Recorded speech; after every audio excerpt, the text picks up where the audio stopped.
السلام علیکم students of class 4th، کیسے ہیں آپ سب لوگ؟ امید ہے اللہ کے فضل و کرم سے ٹھیک ٹھاک ہوں گے انشاءاللہ۔ آئیے اپنے سبق کا آغاز کرتے ہیں۔ All of you open your books, page number 13۔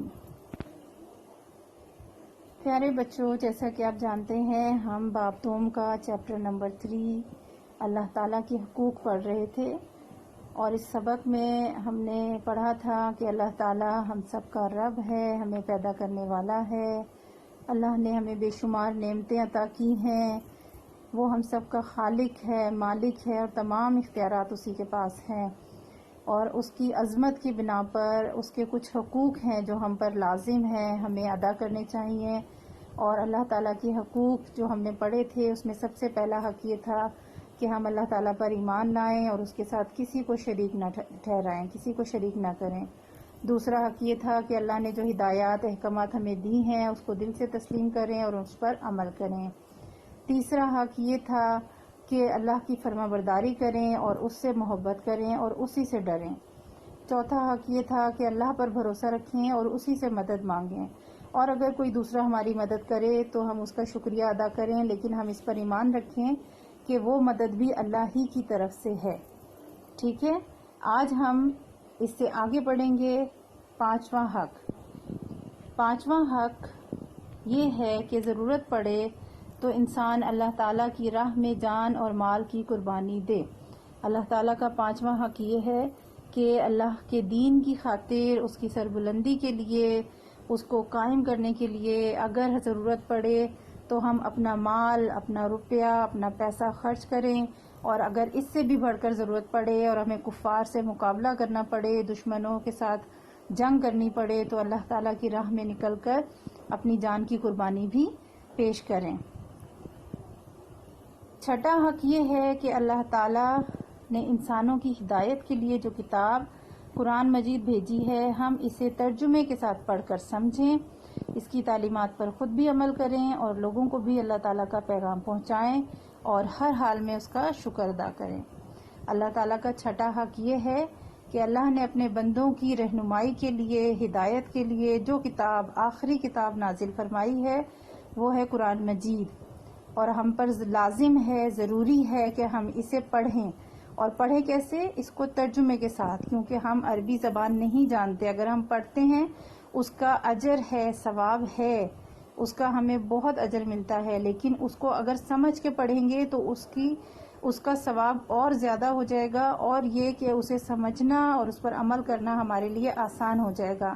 اس لیے ضروری ہے کہ ہم عربی سیکھیں اور قرآن کو ترجمے کے ساتھ پڑھیں، اور جب ہم ترجمے سے پڑھیں گے تو پھر اس کی تعلیمات ہمیں سمجھ آ جائیں گی، اس کے احکامات ہمیں سمجھ آئیں گے، اور پھر ہم پر لازم ہے کہ اللہ کے حکم، اللہ کی تعلیمات پر خود بھی عمل کریں، اور پھر اس کے بعد لوگوں کو بھی پیغام پہنچائیں اللہ تعالیٰ کا، تاکہ لوگ بھی قرآن کو پڑھیں، سمجھیں اور اس پر عمل کریں۔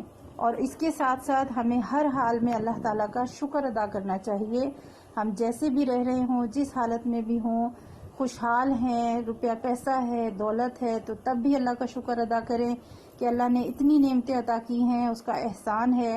اور اگر ہم تنگی میں ہیں، پریشانی میں ہیں، تو تب بھی ہمیں مایوس نہیں ہونا چاہیے، بلکہ اللہ کا شکر ادا کرنا چاہیے کہ اس نے ہمیں بہت سے لوگوں سے بہتر رکھا ہے، اور اللہ کا ہر دم ہر پل شکر ادا کرتے رہیں۔ حقوق اللہ ادا کرنے کے فائدے۔ اللہ تعالیٰ کے حقوق ادا کرنے سے فائدہ کیا ہوتا ہے اس کا؟ اللہ تعالیٰ کے حقوق ادا کرنے والا، اللہ تعالیٰ سے محبت کرنے والا اسی پروردگار سے ڈرتا ہے، حقوق اور فرائض ادائیگی میں اس کے احکام کی تعمیل کرتا ہے۔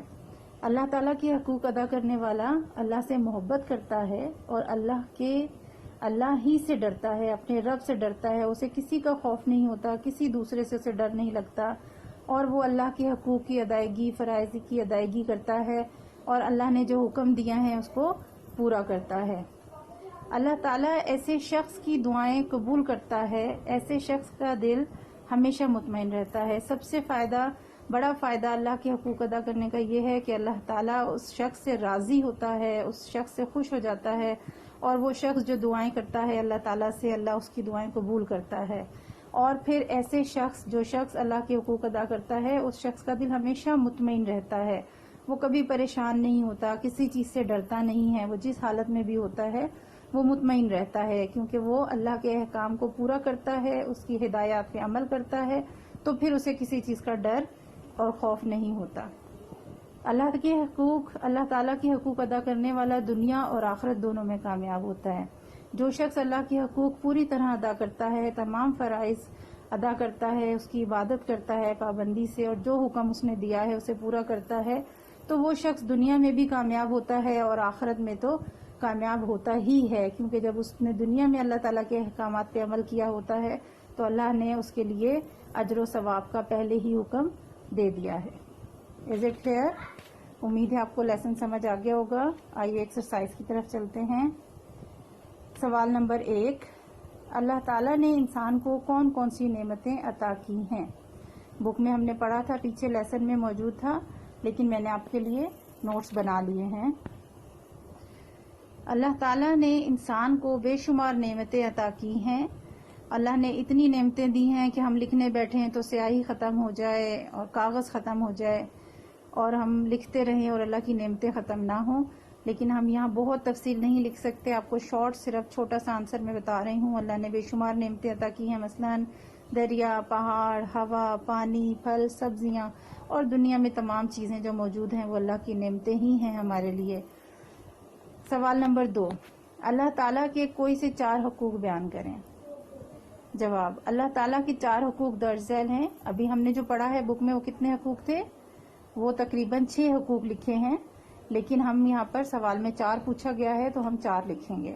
نمبر 1، اللہ تعالیٰ پر ایمان لانا اور اس کے ساتھ کسی کو شریک نہ کرنا، یہ سب سے پہلا حق ہے۔ نمبر 2، اللہ تعالیٰ کے احکامات کو دل سے تسلیم کرنا، دل سے ماننا اور ان پر عمل کرنا۔ نمبر 3، اللہ تعالیٰ سے محبت کرنا، اس کی فرما برداری کرنا اور اسی سے ڈرنا۔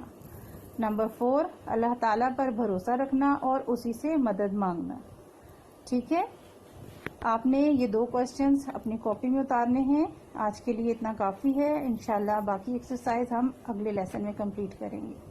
اللہ حافظ۔